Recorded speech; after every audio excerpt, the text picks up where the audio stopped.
Hello, hello, welcome to YouTube, my YouTube channel.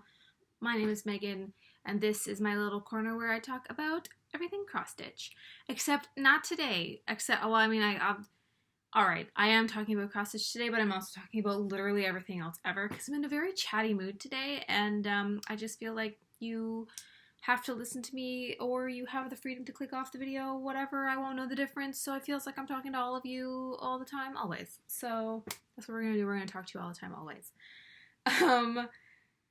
Happy end of September, beginning of October. Today is September 30th. I apologize in advance because I am home midday on a Friday, so there's construction happening over there, so you might hear some construction. I'm still figuring out the glare on my glasses. Apparently I also am moving around topics like a madman. Slow it down. Okay, we've got time. Yes, so I'm going to talk to you about some stitching stuff, and then I'm also going to talk to you about a life update and all of the things that I love. I feel like doing that today, so we're going to do that today. Yeah. So let me jump right into September stitching.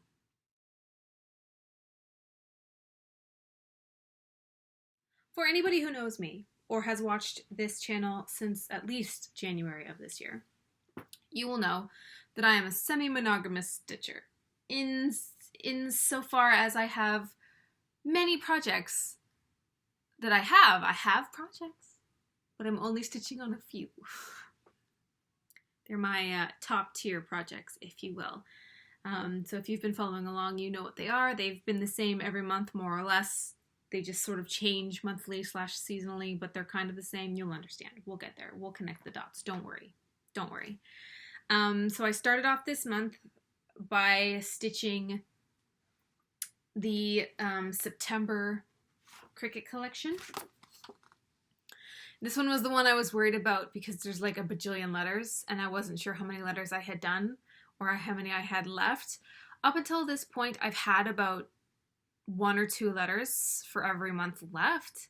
So I've been able to sort of knock this project out of the park the first week or so of the month. But I had 4 letters left in September. So it took me a little bit longer, but I did get it done. I have a finish. And so far, I think September is my favorite. I say that every time, with the exception of a few. But September is definitely my favorite.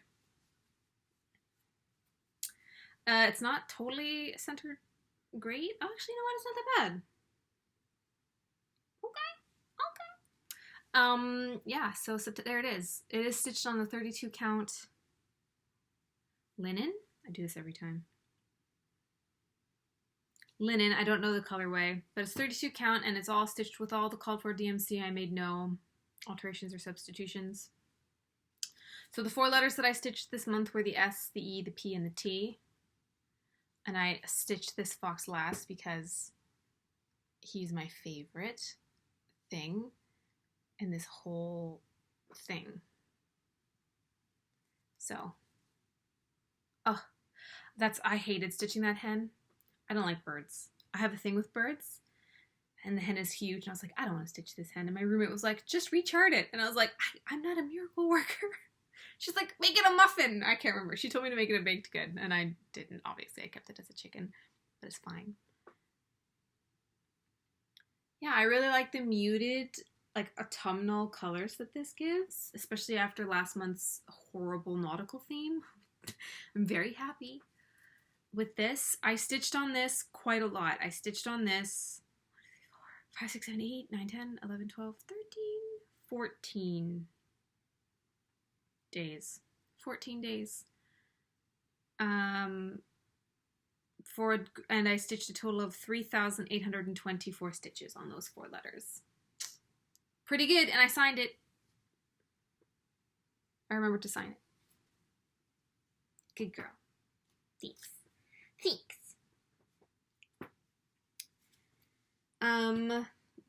This is the bag that I use. It has, this one so far has had the most floss, but that's the bag that I'm using. It doesn't match it at all. It was just a September Ipsy bag that I got. And I keep it in the Stitch North project bag that we got. I don't know what I'm going to do with this once I'm done all day. Oh, yes, I do. Anyway, so that was September. That was the September Cricut. Done and dusted. I think that's now finish 11. 12. I'm very happy with myself. I'm very chuffed with myself, as they say. So then after I stitched that, I moved right on to the next project. I'm trying to find it in my pile of things, which is the Sandra Vargas boho fall owl. So these are a set of 4 seasonal owls, and I stitch the season during the season. So I started it in September. My goal for these pieces is to get a page finish. They're full coverage pieces. They come as a kit, and my goal is to get a page finish by the end of the calendar year for each of the owls. So far I've done really well with that. I think I'm on track for this one too, but it's only the first month of 3, so who knows? I could get completely derailed in the next couple of weeks. Who knows? But this is where I am. It's a stitched on 25 count magic grid with the magic grid washed out, and then I regridded it because I'm crazy. But this is the first page, and then I've been doing the diagonals. I really like doing the background in diagonals, except this one's a little bit more challenging because it's beige and like a really peachy, you can kind of see it. It's like peachy right here, but it's more beige over here. That's charted. So it's a little trickier to do the diagonals because I'm like, okay, I'm gonna have to switch colors. I'm figuring it out. We're getting there. So that's a third of a page finish. That's a total of 1,254 stitches that I did. And I stitched on it for 6 days. Pretty good. I'm pretty happy. I'm chuffed, as they say. Chuffed? Chuffed. Wouldn't that be hilarious if I say chuffed every time and it's wrong? Whoops! I think it's right, though. Yeah. Okay, so then normally I would have stitched on my Ride or Die project, June Blooms from Margaret Morales, but I didn't because my evenings are,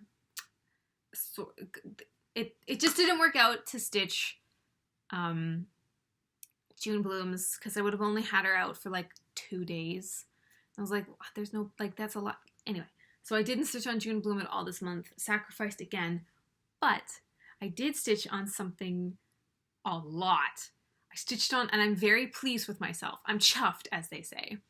I realized that in the morning, I am forcing myself to be a morning person. I'm not, but I'm trying. We're going to fake it till we make it. So I'm getting up at 6 o'clock in the morning. And I'm having a tea. It started with this food program that I was on because I had to have a tea, and then I had to have breakfast, but then I had to have like medication, and then I had to have lunch. And so she had like my whole day is structured, and it just made more sense for me to get up at 6, make a tea, chill in the morning, like take it slow, have a nice, easy, slow morning, because I am, and always have been, let's roll out of bed 10 minutes before I have to go and hope that I can get out the door on time. And by on time, I mean I'm still really early to everything that I go to because I'm punctual to a fault. All of that is to say, I realized that I had more time in the morning that I could stitch with. And I have a whole tote of projects that I haven't touched in years, literally. So I thought, why don't I? Because I really like having the structure that I have. Like, I really like being like, I'm going to stitch on this, and then I'm going to stitch on that, and then I'm going to stitch on this, and that's it. That's my goal. That's my plan. I'm sticking to it. But I do really resent the fact that I don't get to stitch. I don't want to say for pleasure, because like, this is still pleasurable for me, but like what I want, something outside of the rules that I've given myself. And, sometimes I'm like, I just wish I could work in another project here and there. Just stitch on something that I really want to stitch. And then when I don't want to stitch on it anymore, I can put it away and I won't feel bad because then I can just pull out another one. So I've decided that the morning time that I have on the weekdays is my stitch what I want time. So I pulled out this project that I have had for years, and it is one of my favorite projects ever. maybe a close second to Junie. Second? I'm looking at it and I feel bad by not giving it second place, but it's like top 5. Definitely top 5. Definitely top. And the story behind this one is my mom and I, we love to go to Gita's, which is the cross stitch store in Mississauga. And we went there one time and they had this huge piece on the wall. And I fell in love with this piece, but I didn't get the pattern. Because I can't remember why I didn't get it the first time. But then we came back later that year and it was gone. It wasn't, they hang finished pieces and it was gone. So I was like, oh my God, I didn't write it down. I don't know what it was. I just assumed it was still going to be there. So then I went to go talk to one of the ladies who worked there. And I said, okay, a couple of months ago, you had like this big piece on the wall and this is what it looked like. And I really need it. And she just like wandered away and came back with the pattern. And I was like, oh my God, that's it. So I bought it and all the things. And I bought a really nice buttery fabric. It's probably just as buttery as the one that I'm stitching June Blooms. Junie's over there. I just haven't stitched on her. I don't know why she's here. Hi. Anyway, so it's a very buttery piece of fabric and I'm in love with this piece. So I started it immediately and I immediately fucked up. I immediately made a mistake. Dropping F-bombs all of a sudden. And so I stitched it in a way that was incredibly stupid. And I had to rip it all out. All of it. So then I started it again and made another mistake. So I had to rip it out a second time. So then I started it a third time and I was like, okay, focus, count twice, then stitch. So it's been going okay. And then I pulled it out to stitch in the morning when my brain is at half mast. And I stitched some stuff. And it was all fine, and then I stitched some other stuff, and I had to rip it all out again. So this is the ripping piece, unfortunately. And, but we're making such progress, I'm so happy. So this is the project. I'm stitching it because it's spooky season. It's spooky season from September 1st to October 31st. And so we're stitching a spooky piece, and I love this piece. So it's like, you can see it obviously, but this moon is all glow in the dark. I think the windows might be too. I can't remember, but the moon is glow in the dark. And I'm saving the moon for last because I'm so excited for the moon. But so when I first started this piece, I started it down here in this corner because I was an idiot. And I was like, no, I want to stitch the tree first because the tree has a little face. Oh, you can kind of see it. So I wanted to stitch the tree first so I had somebody to talk to. So I stitched the grass all along here to get to the tree and stitched some of the tree. And I realized that that was so incorrect. Like I had no space over here. I had miscounted over here. And so all of this was wrong. So I had to rip all of this out. And then I started the tree and did part of the roots. And then I realized that it was all wrong. So I had to rip it all back out again. Started the tree again. I did the whole friggin' tree. Good for me. And I did all this green stuff down here. And then I put it away for a couple of years until recently when I pulled it out. And then I started the grass down here and then I made a mistake and I had to rip it all back out again. And then anyway, so we've made progress. We've persevered. We've persevered. And I'm really liking stitching this because I get to stitch in chunks. Does that make sense? Like, so, and if I'm stitching a full coverage piece, I'm just stitching like a page at a time. So there's no like planning. I'm just like, I'll stitch the page. And for the crickets, it's like I'm stitching one letter at a time. So there's no thinking with that either. But for this, it's like I'm gonna stitch. So I stitched the tree, and then I decided to stitch the grass, except not this grass. And then now I'm stitching like I'm gonna stitch the rocks, and then I'm gonna stitch the this and this and then this and then that, and then I'm gonna stitch the moon. So it's been nice and refreshing, and I'm really happy with myself that I decided to do this. So this is where we are. Look, I get to show something different. Who's happy? I'm happy. Can you tell? Wow. Oh my gosh. I've done so much. Okay, so the tree was already there, so I'm just going to sort of fold her down. So everything that I've done all of the grass, not in the roots, really. Although I did do the backstitched grass because I was experimenting. But I did pretty much all of this in the morning. It's pretty good. I'm pretty happy. I'm chuffed, as they say. This is a total of 2,426 stitches, although I think the ripped out stitches are counting in that, which, like, technically I stitched them, so they do count, but there may not be, it may not look like 2,400 stitches because perhaps maybe I had to do a few over.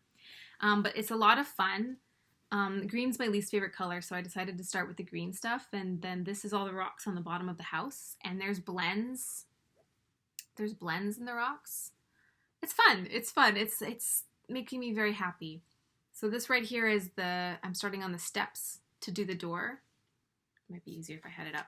I'm starting on the steps to do the door. Oh, as I give you the finger. Wow, R-rated. I'm going to finish the door and like all the rocks are on the door, and then I'm going to continue to do the cobblestones. And then we'll go from there. But I'm just so happy with this, with myself, with my decision here. Despite the fact I had to rip it out, I'm a happy bee. I'm a happy camper. Look at how cool it looks. And like, I forget how big the tree is. She's quite big. She's big. She's taller than the house. Anyway, so that's what I stitched on. And I stitched on this every single weekday in September. Oh, I skipped one. Whoops. I wasn't feeling very well that day, I guess. So yeah, I stitched on that literally every single weekday except for one. So here's what my calendar looks like. So the little spider web is the spooky house. The sparkle is September, and then this pumpkin is the boho. Ow, there's my September. Done and done. I can flip over to October. It's naked. Naked. Don't worry, girl. We'll bling you up. Okay. So that's everything that I stitched on. I guess I'll talk plans while I'm talking about stitching. My plans for October, I'll let you guess. You're right. I'm going to do the October cricket, which I know is my favorite one because it's Halloween. Nothing will top that. Halloween's my favorite time of year. I don't know if I said that. Halloween's my favorite time of year.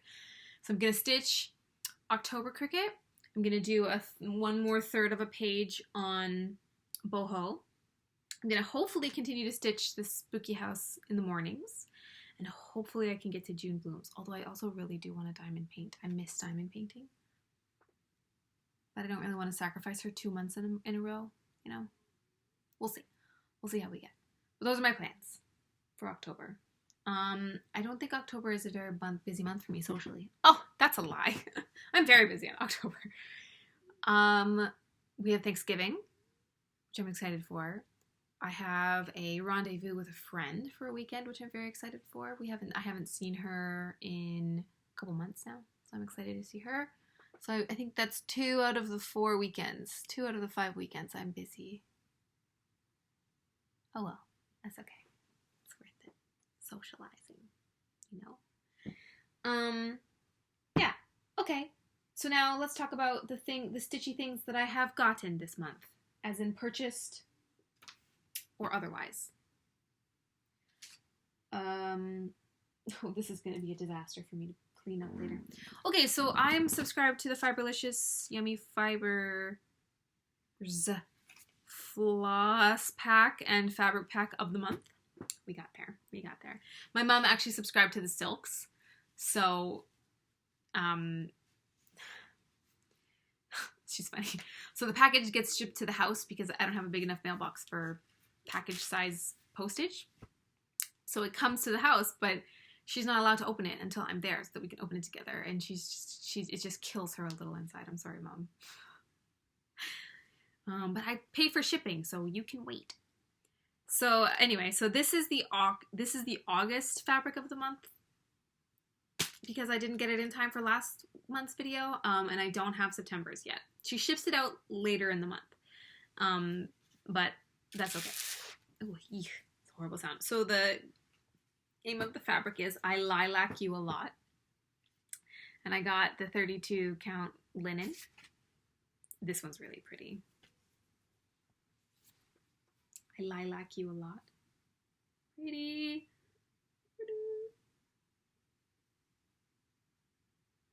I like the contrast is nice.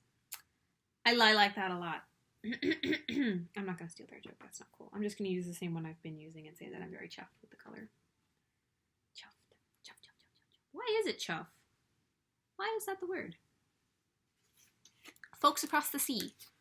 Why is chuffed the word? That makes not a nice sound. And then I got the floss pack. I don't really want to take the floss pack out, but I guess I need to tell you what the names are. Being lazy. Okay. So, this is called Lilac Whispers. We have Herb Garden. Which is a nice green. Oh, I like that. It's like an olive green. I like that. I'm going to say that every time. We have Black Heart Lilac. This is a nice deep purple.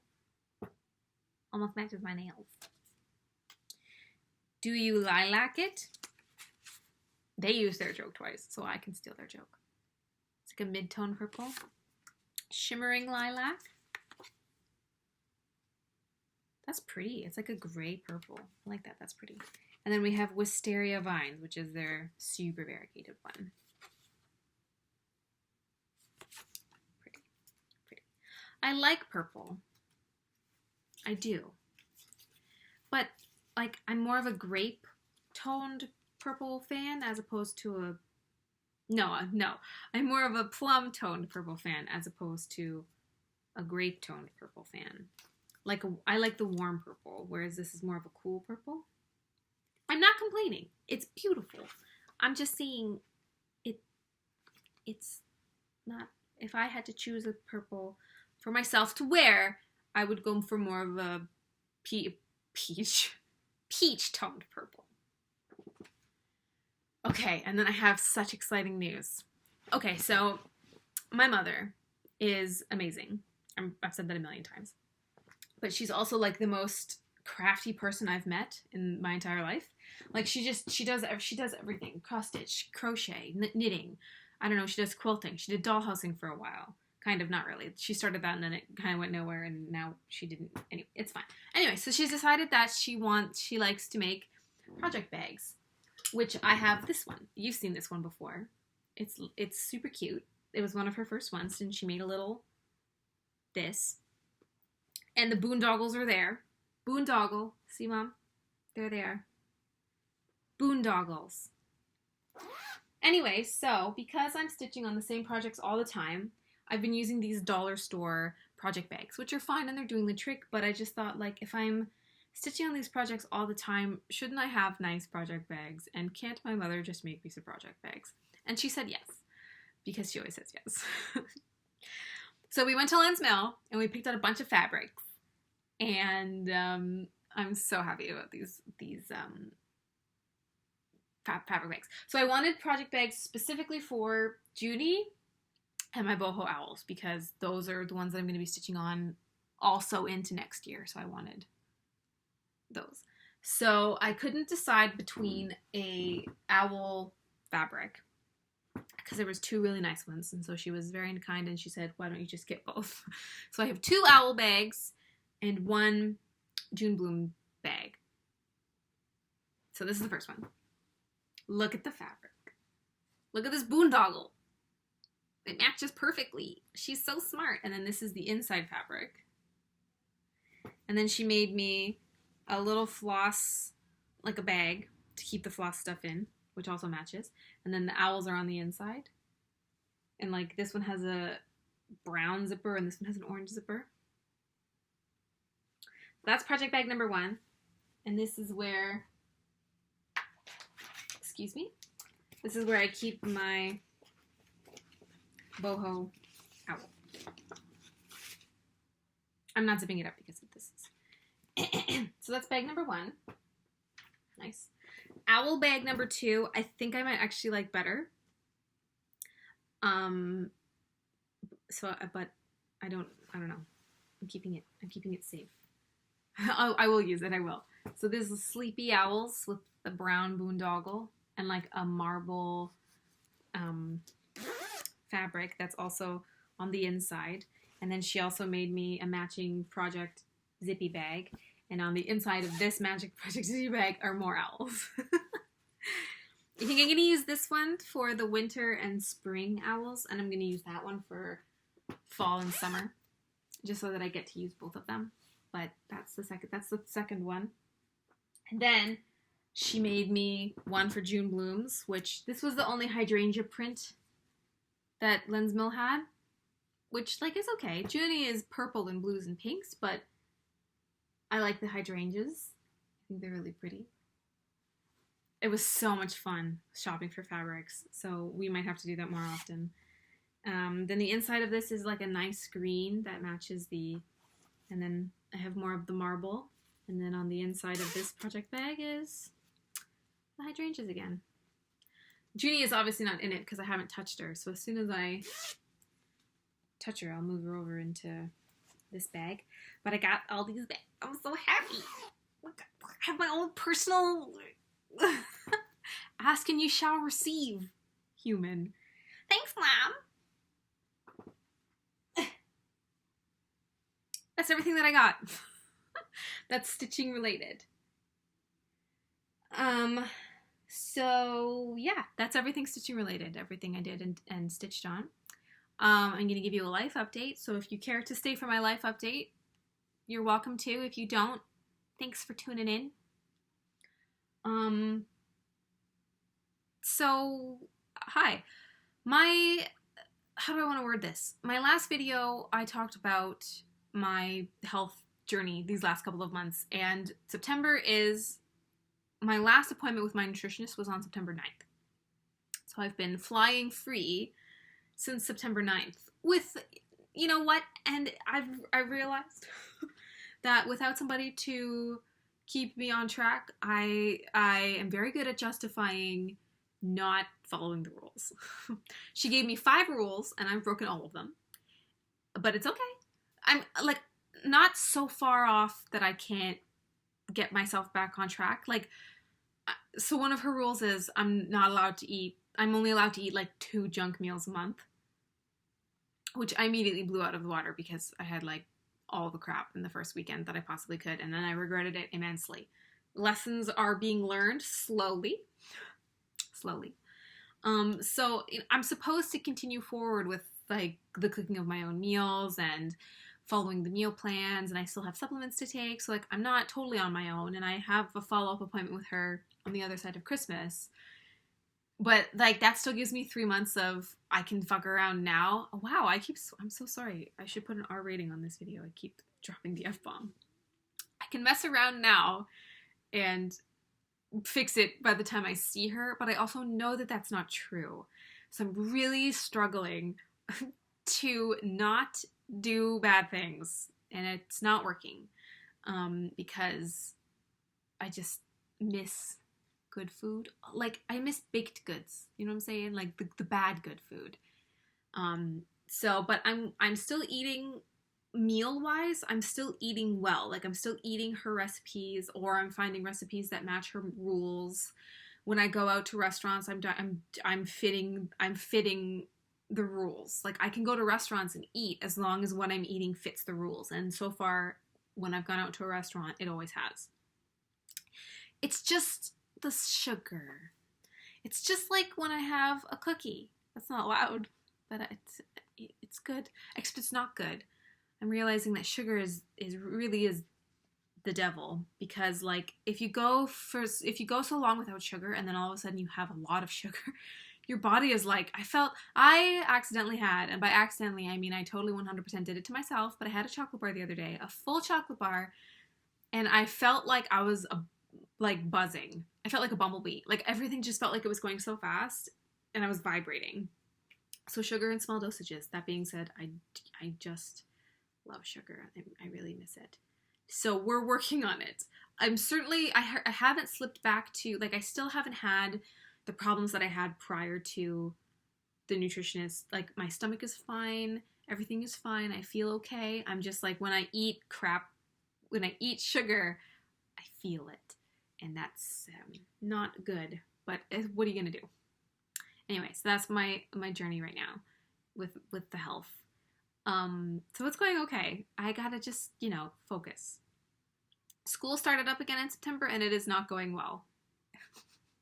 It is not going well. I have 3 classes, and I can only do the work from one of them, because my second class, I can't use my Mac on the coursework, and I'm really pissed because and I messaged my professor and I said, I have a Mac.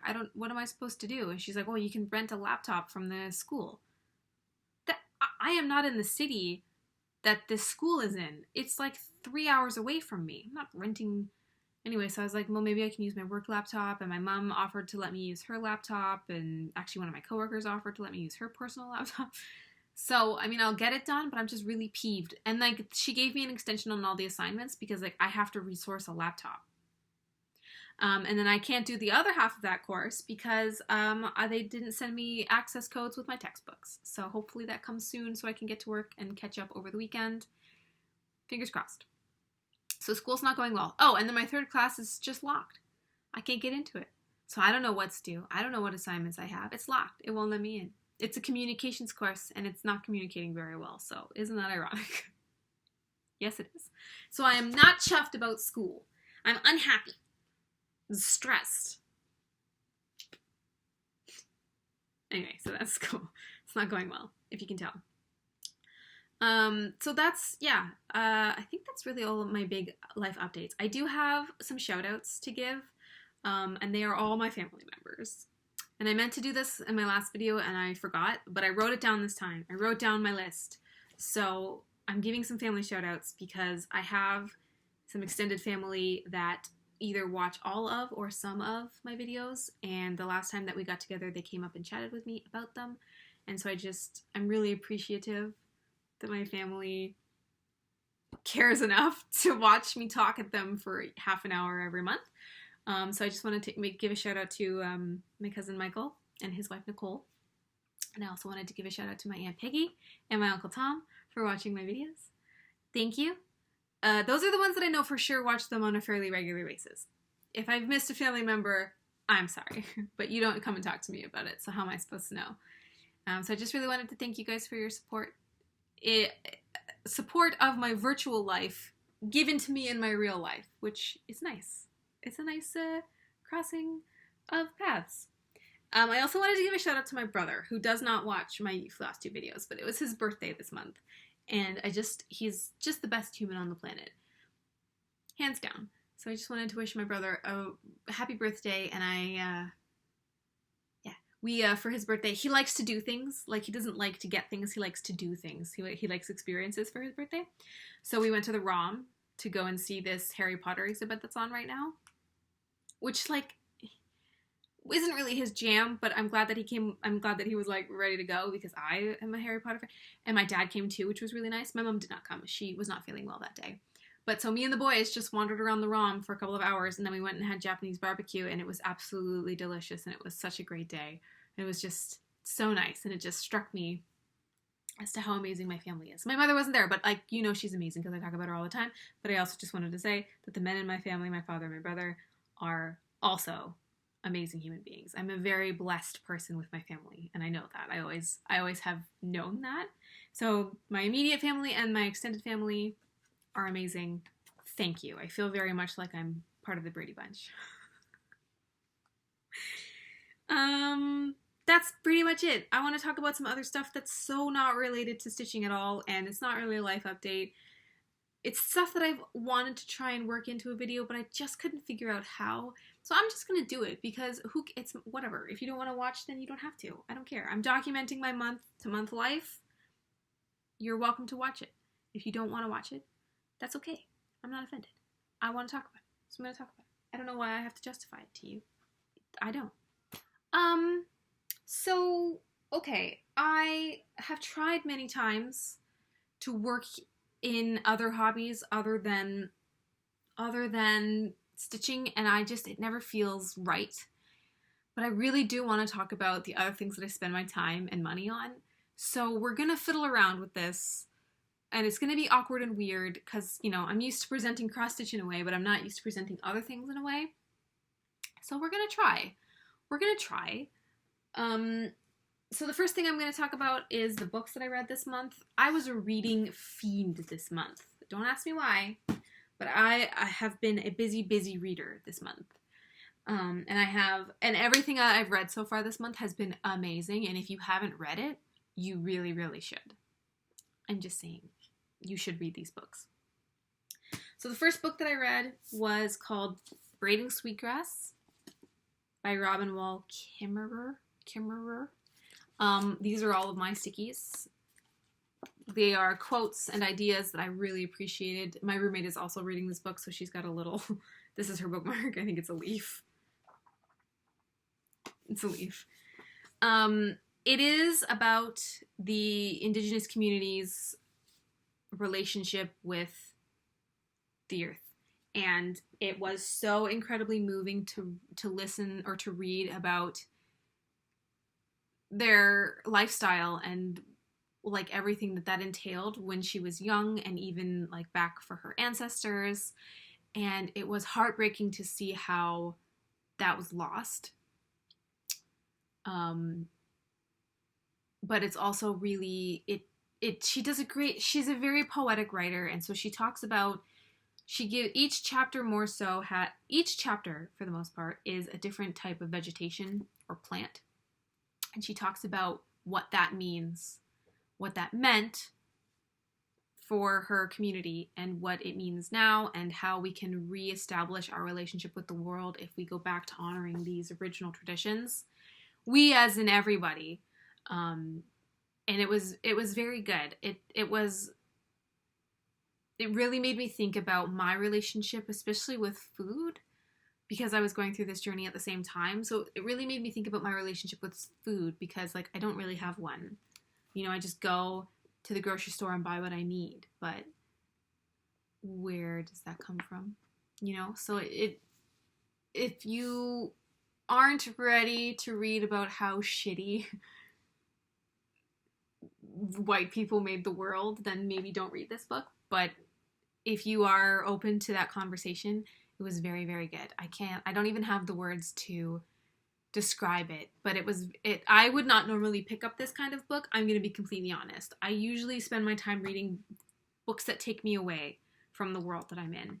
But this book dug me deeper into the world, and it was necessary, and it really changed my outlook. So 5 out of 5. I do recommend. She writes an entire book also. She has a second book. I think it's all about moss. Like moss. You know, moss. I haven't read that one. But this one was very good. So I do recommend that one.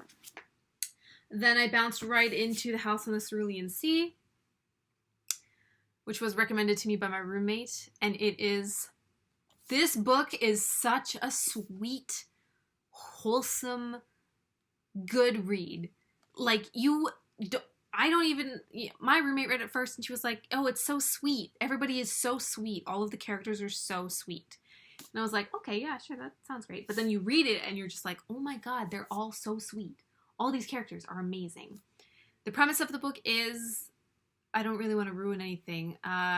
There's a orphanage on a cliff on top of a Cerulean Sea. And the orphanage is full of kids that have magical powers. Or are other than human. So there's a gnome, there's a dragon, there's a sprite, there is a blob thing. And then there's also the son of the devil, who is a great character. And the orphanage, like the house, the home leader, the leader of the home, is an amazing role model and character, and the main character, Linus, is a caseworker for the overarching company that runs these orphanages, and his job is to go to orphanages and see if they're still safe for these children to be living in. And this one that he sent to, The House on the Cerulean Sea, is full of particular cases. All of those kids are rare. They're rare. So he prides himself on being emotionally disconnected from his job, but still able to discern if the kids are safe. Except, obviously, he falls in love with all the kids because that's how long the book is. And it's just such a good, honest, happy, wholesome read. It is LGBTQ plus friendly in a very subtle way. Like, it's so refreshing to have characters whose sexual identity is not their whole identity. You know what I mean? Does that make sense? Like, I feel like when, you know, queer characters were first being written about, it was like, that's the queer character. There you go. There's your token queer character. And to read a book where characters are queer, but it's not their personality. Like, they have a whole fleshed out personality and they are also queer. And it's just so refreshing to me. It is nice to read. It is nice to read that sort of relationship blossom. Anyway, so there you go. House in the Cerulean Sea. 5 out of 5. Do read. The next book that I am reading, I have it in a cover. This is what I carry all of my books in when I'm reading them. It is The Invisible Life of Addie LaRue. It was sent to me by my good friend. And it's very good. I'm halfway finished. Pretty much halfway finished. And it's a story about immortality, and it's a story about wanting more out of your life and then immediately regretting that choice. I haven't finished it, so I can't tell you for sure if it's good, although it is good. I mean, I think it was pretty popular a couple years ago, but it is very good. So far, I'm giving it a 4 out of 5. I'm worried. I'm a little worried about this one. I'm worried that the ending is going to break my heart. So we'll see. I didn't look it up. I didn't look up the synopsis or anything. My friend just sent it to me, and I just picked it up and read it. So hopefully I didn't jump into this totally blind. But I'll let you know how that goes in my next video. Addie LaRue. So those are all of the books that I read. But I also listened to 2 audiobooks. I listened to Witches Abroad, which is one of the Discworld books. I don't know if you're familiar with the Discworld, but it's probably the best so far in my life. It is the single best fantasy realm I have ever read, and that's including Harry Potter and Narnia. And the reason I say that is because it's written by Terry Pratchett, and he just fleshes out the world more and more and more with every book. Like, I think this was the 9th or 10th book in the series. In every book, he introduces something more into the world. And it's just, it always fits. It's always so, so good. The witches are a sub arc in the overall Discworld series. And they're kind of my least favorite, except not anymore because this book was amazing. It's basically about fairy tales and how fairy tales have to happen. And the witches in the book are trying to make sure that the fairy tales don't happen. So it's very good. It's very hard to see. It's very hard to determine if the witches are the bad guys, like they're supposed to be, or if they're the good guys, because like you understand their motives for doing it. But wouldn't you feel that way if the villain's motives were made clear to you in a Disney movie? You know what I mean? It's like Maleficent gave us the motives behind Sleeping Beauty, and you're just like, okay, well, I understand what she's saying. Like, I would be pissed off too. That's what it is. So that one was very good. And I also listened to Oracle, the hit Audible original series from Andrew Piper. It's not good. I didn't like it. I listened to a lot of podcasts, and all of my podcasts were like, you need to read this book, and you don't need to read it. It's not a good book. Don't waste your time. It was like 10 hours of worthless time. It made me angry. Don't read it. It's not good. So, one good audiobook, one crap audiobook. That's for damn sure.